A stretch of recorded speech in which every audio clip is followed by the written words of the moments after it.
Okay, so we're gonna do some Strixhaven in this video. So my whole thesis on this one is, first of all, I need singles for the website from Strixhaven. I'm running low, so that's another reason why I'm doing this. But I do think there's some hidden value in here, and we're gonna go through it. This is only 18 boxes, so 3 cases. So I think it's affordable for the average person to open 3 cases and not break the bank. So this is pretty much what I did when I first started out. I would do 3 cases a week. Pick a set, a standard set, something I can get, open it. Get the singles for the store. This is exactly what I did. Every week, 3 cases, sort them all weekend. So let's just do it, man. We're gonna do something a little different. We're gonna open all the packs and we're gonna run it, every single card, through the machine and see what comes out the other side. See how much value.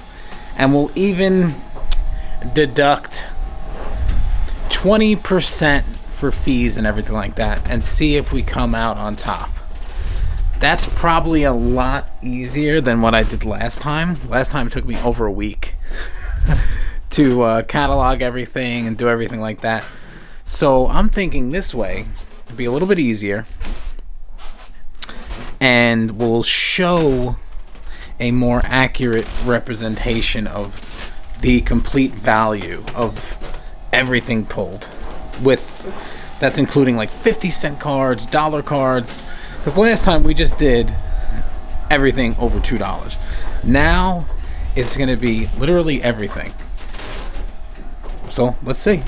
Okay, so the rationale with doing it this way is it's something that's obtainable and something that I used to do when I first opened. So I would, me and my brother, we would do 2 cases every week. And it would literally, I would take 1 case, he would take 1 case. And we would open it and sort it alphabetically as we were opening the packs. The 2 cases would probably take us, completely sorted A through Z and open up all the packs, would take us around like 5 to 6 hours. And I would do this before I opened on the weekends. So like we would come in like 8 in the morning or 7 in the morning, I forget. And then we'd have it all open and sorted by the time I opened. And we would literally do this every single weekend with a specific set and standard just to build up the collection for the store.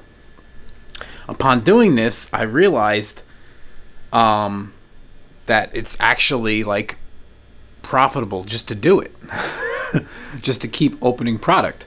So, and how it becomes profitable is you can't just open all of them and then sell them all on TCG Player. Sure, there's certain sets that you could do that, but for the most part you have to keep sort of the higher end cards and sell them in store, have people trade in for them and stuff like that. But I just wanted to I just want to show you like pretty much what you could expect in value from a complete opening like this is what I used to do when I opened the store.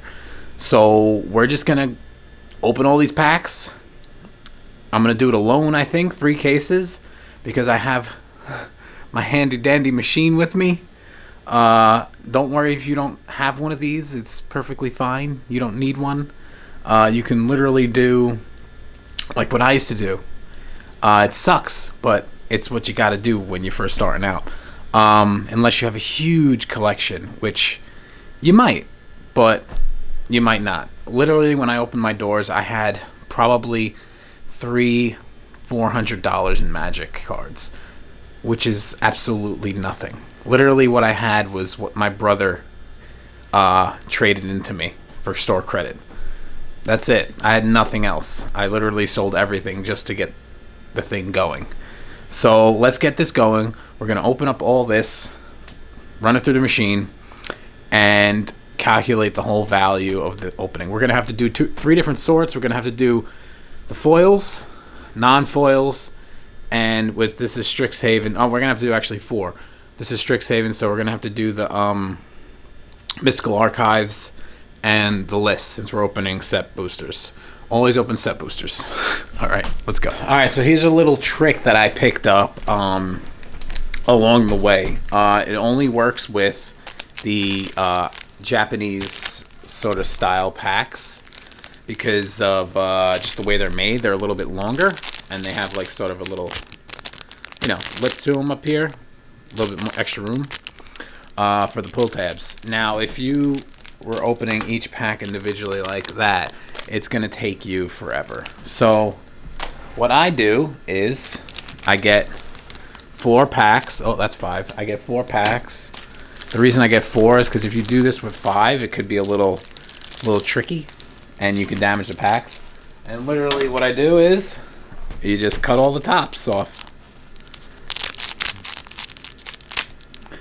And that's it. Now you got 4 open packs, and you can literally just like dump them into your hand. They come right out. Super easy, quick, speed. It's about speed when you do this.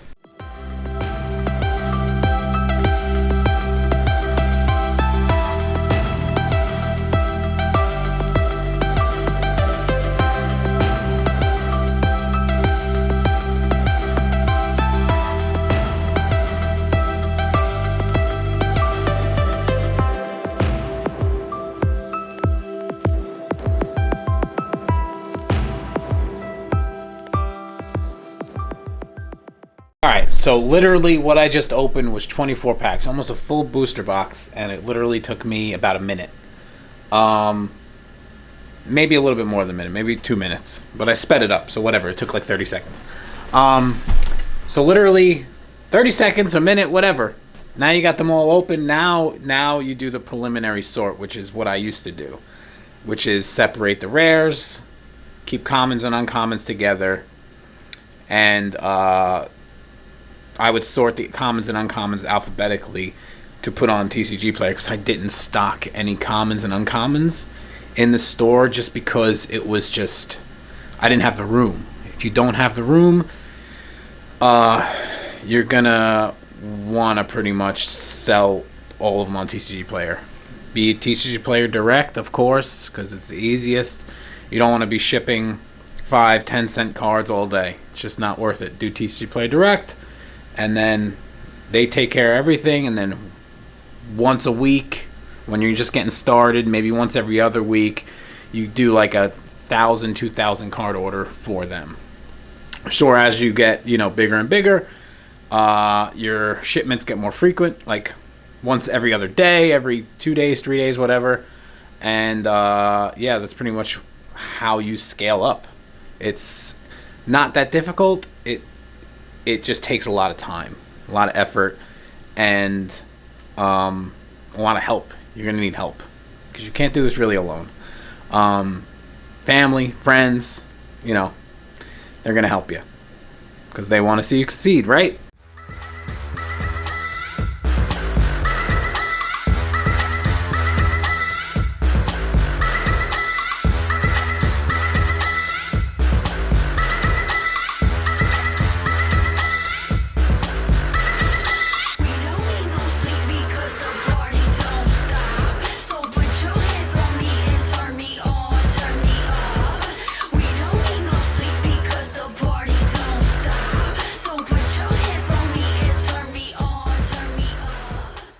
All right.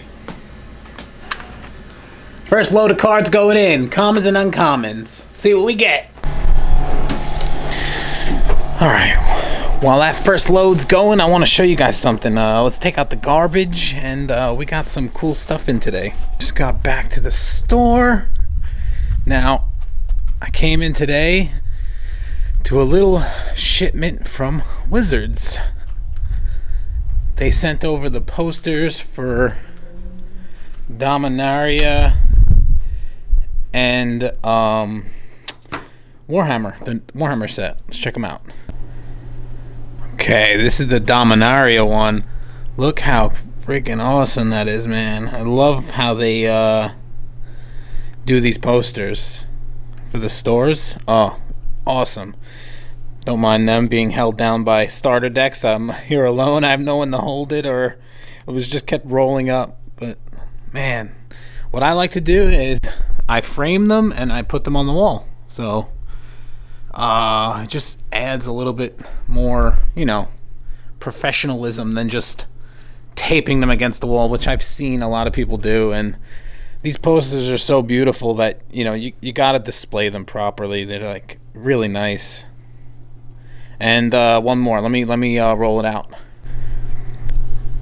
And this one is Warhammer 40K. You can't really see it on camera. It's like kind of like holographic. It is awesome. It's definitely like top-notch marketing material for sure. These two are definitely going up in the store, framed, and they're gonna stay there for a while. Man, it looks sick. Decided to take a little break from opening, but so far so good. I think 3 Demonic Tutors, Mystical Archive ones, a Cavern of Souls on the list slot. It's looking to be a pretty good opening. I woke up at like 4 o'clock this morning, just couldn't sleep. I think I'm just getting a little nervous because it's my first like vacation away from the store. I'm going to Vegas with my wife. It was it's like our honeymoon week. I literally got married and then opened this store, and I haven't like went on a honeymoon or nothing. So it's like the first like extended period of time away from the store, with just pretty much my employees running it, and I am scared shitless. I'm not gonna lie.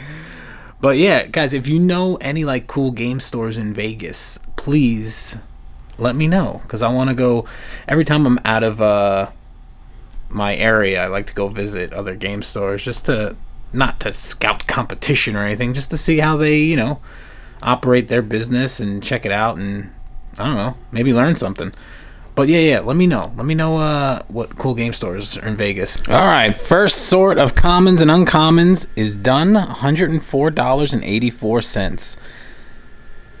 That's not too bad. Let's go on to the next sort. All right, so the second sort is done of commons and uncommons, and this one was $124.27. So a little bit better than the first one. I probably have... Alright, so this is what's left of commons and uncommons. I got about probably another 2 sorts here. I'm probably going to have to do another 3 sorts.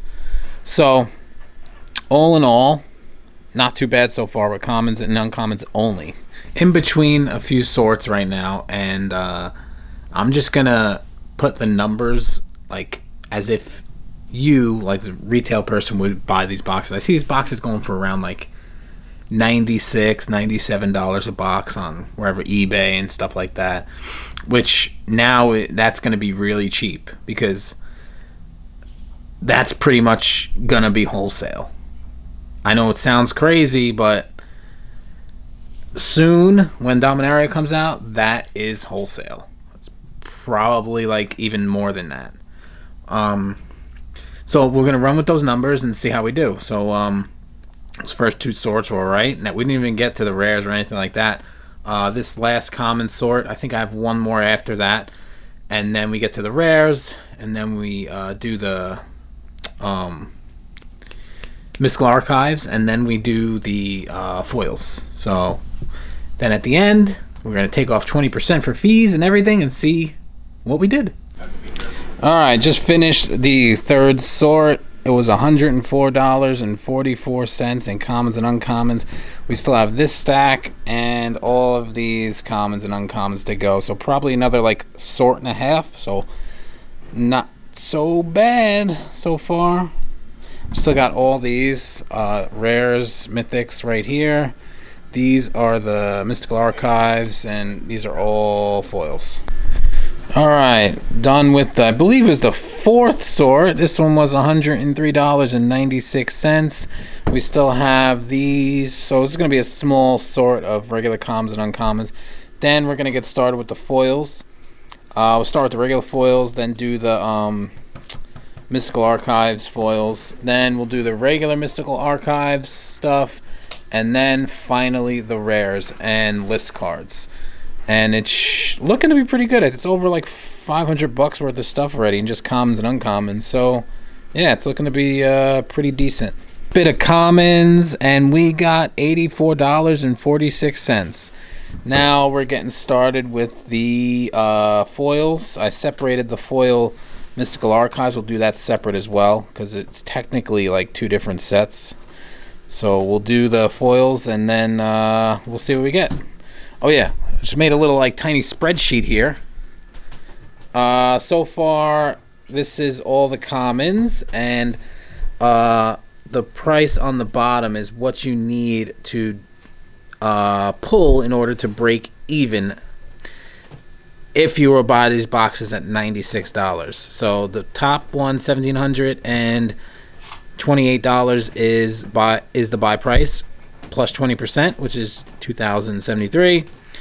And so far we pulled $626 worth of commons and uncommons. So let's do the foils, and then we'll get some more numbers going.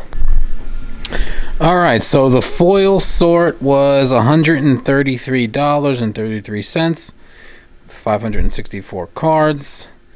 We're gonna do the Mystical Archives foils really quick, and then it's time to go home. We'll continue the rest tomorrow, but let's do this real quick before we go home. What time is it? It is 11 o'clock. I've been up and here since 6 this morning.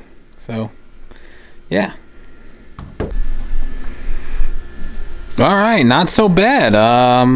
So 50 cards from the Mystical Archives in foil for $71.64. So pretty damn good.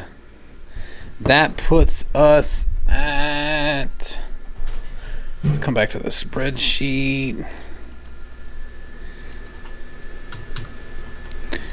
Grand total, commons, uncommons, and all foils, $830 in value. We still need to make around $1,200 or $1,250 back, but we still have all of the regular Mystical Archives to sort, all of the rares and mythics, and all of the list cards that we still have not touched.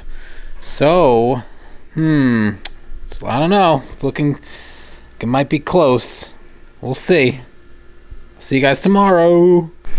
All right, so we just got done with the Mystical Archive sort, and as you could see, $528 in value in cards, and we still have all the rares, all the list cards.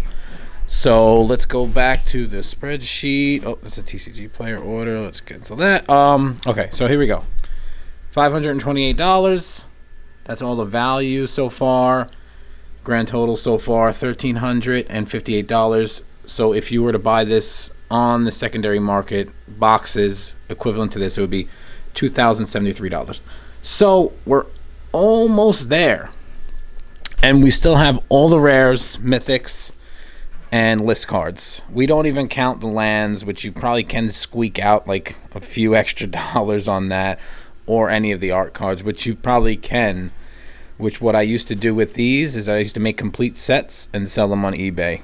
People buy them all day long for like $15-20 complete sets. In each case you get about 1 3/4 full sets. So there you go. Now we're gonna do all the rares next, and then yeah. All right, so the rares and mythics just finished sorting, and it was $626 even in value for that. So this is when things start to get a little, where you start to almost be profitable. As you can see, we're at $1,984 in value so far. So, and considering that you would have had to pay $1,728, you'd have to pull $2,073 worth of cards. We're almost there. Now, everything is sort of done and sorted. The only thing that's left is all the list cards. So this right here would be your profit. All the list cards. So as you can see, it's like, it's not too bad. Sure, you're not gonna, retire off this, but it's how the industry works. It's very low margins, high volume. So we're gonna sort the list cards, and then we'll come to the grand total of exactly what this opening could have potentially made the store. And yeah, this is pretty much what I did without the machine by hand for about 7 months before I got the machine. So yeah, this is it, man. This is what you gotta do. Takes a long time, but it could be worth it.